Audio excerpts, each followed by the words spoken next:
Bonjour, je suis Nathalie Mougel et je suis ton coach en réussite scolaire. Je suis là pour t'aider à bien vivre et à bien réussir tes 3 années de lycée, à obtenir le bac que tu souhaites et à obtenir une orientation qui est celle que tu as choisie, celle qui te permettra d'entrer dans ta vie d'adulte de façon épanouie. Pour cela, tu as les vidéos et tu as les mails Réussir demain au lycée. Tu peux t'y abonner en cliquant le lien en description. On y va ?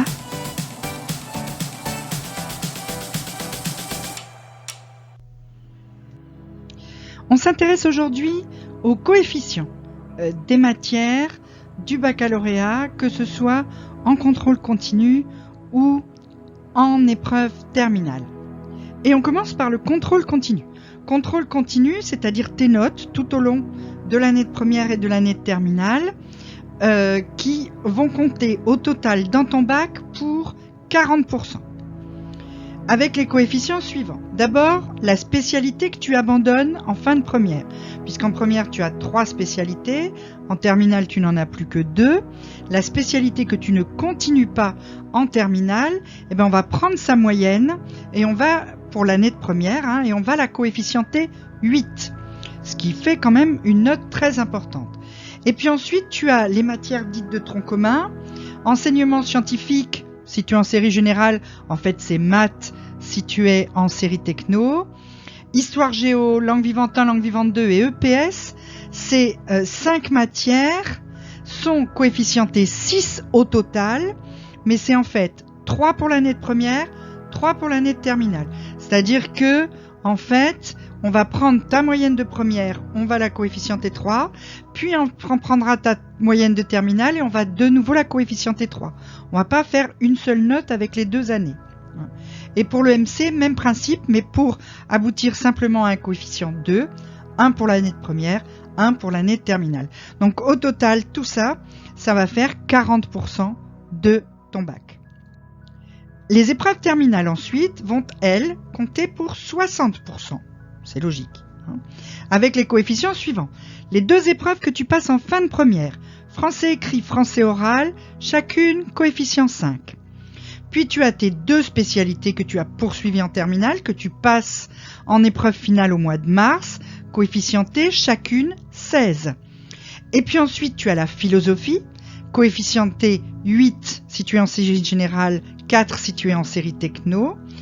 C'est l'épreuve que tu passes au mois de juin. Et le grand oral, que tu passes aussi au mois de juin, 10 en série générale, 14 en série techno. Donc on le voit, une place très très grande donnée aux spécialités, 8 en première, puis 16 et 16 en terminale. Ça fait des coefficients très très importants. Ces spécialités sont donc une part très importante de ton bac, quasiment la moitié, puisque 16 plus 16 plus 8, ça fait quand même 32 et 8, 40. 40% de ton bac, c'est tes spécialités. Donc tu as quand même intérêt à bien gérer ces spécialités. Donc au total, ça fait 100, sauf si tu as des options, comme droit et grands enjeux du monde contemporain, maths expert, ça c'est des options. Ces options, elles vont être coefficientées 2 en première et 2 en terminale. Donc si tu fais par exemple une section, si tu fais par exemple droit et grands enjeux du monde contemporain, tu n'auras qu'un coefficient 2 pour ta note de terminale. Si tu fais une option qui se fait en première et en terminale, cette fois tu auras 2 pour ta note de première et 2 pour ta note de terminale, soit un coefficient 4 au bout, mais ça fait que du coup ton bac va être sur 104, puisque ça vient se rajouter au coefficient des matières communes à tous. Voilà, j'espère que j'ai répondu à tes interrogations, mais si tu as une question, n'hésite pas, tu peux me la poser en commentaire. Et puis je t'invite à t'inscrire à mes mails. Réussir demain, tu peux cliquer pour cela le lien qui est dans la description. Tu peux aussi me suivre sur Instagram, tu y trouveras plein d'autres tips. Tu peux me mettre un pouce bleu pour me soutenir, t'abonner à la chaîne et cliquer la cloche pour recevoir les notifications. À très vite!